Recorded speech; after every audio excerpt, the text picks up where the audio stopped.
ए सिपाही जी, ए दरोगा जी, माई बाप हमरा के मत मारी। ए दरोगा जी हमरा के छोड़ दी। अच्छा छोड़ दी? साला सब ढोंगी बाबा है।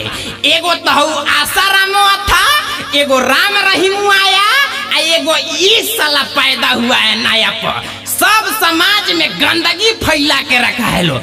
साला तुम लोग हमारे देश को बर्बाद करना चाहता है क्या रे सिपाही जी? ऐ सिपाही जी। यस सर। का महाराज है पकड़िए साला ढोंगिया बाबा को भाग रहा है। ए सर, ए माई बाप जाए ना दी, भले मारे माता तू हंडिल मार ली, लेकिन हमरा के छोड़ ना दी। जेल में बड़ी मोछो काटेला सा। हर लोग के भलाई सुबह शाम होखेला, खाली लोग के भलाई सुबह शाम होखेला। हमरा मठिया में घोटिया न काम होखेला, हमरा मठिया में घोटिया न काम होखेला। घटिया काम ना होला। अरे और लड़की कौन है रे? पकड़िए तो सिपाही जी। ए सर वो हमार चेली लिया। आप सुन रहे हैं अमित पटेल की आवाज में।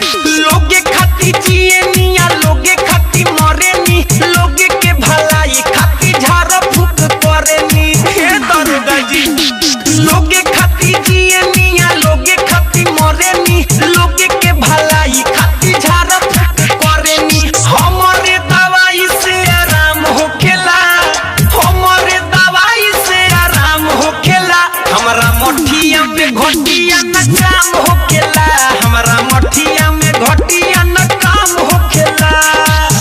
दादा ए सिपाही जी छोड़ दी ना। साला तुम्हारा कोई भरोसा है रे? कोई वो तुम रेप किया है पहले सही सही बताओ। हाय बाप रे, ए सर हम साधु संत आदमी होई, वैसन कुकर्म काम हम नहीं कर सकते महाराज। ऐसे न करी सुनी हमारो धोलाई जी, लइका समझिए के छोड़ दी सिपाही जी। अरे दादा अरे ऐसे न करी सुनी हमारो धोलाई जी, लइका समझिए के छोड़ दादा मर दे। अच्छा काम कोइला से नाम होखेला, अच्छा काम कोइला से नाम होखेला। हमरा मठिया में घोटिया न काम होखेला, हमरा मठिया में घोटिया न काम होखेला। हर लोग के भलाई सुबह शाम होखेला, खाली लोग के भलाई सुबह शाम होखेला। हमरा मठिया में घोटिया न काम होखेला, हमरा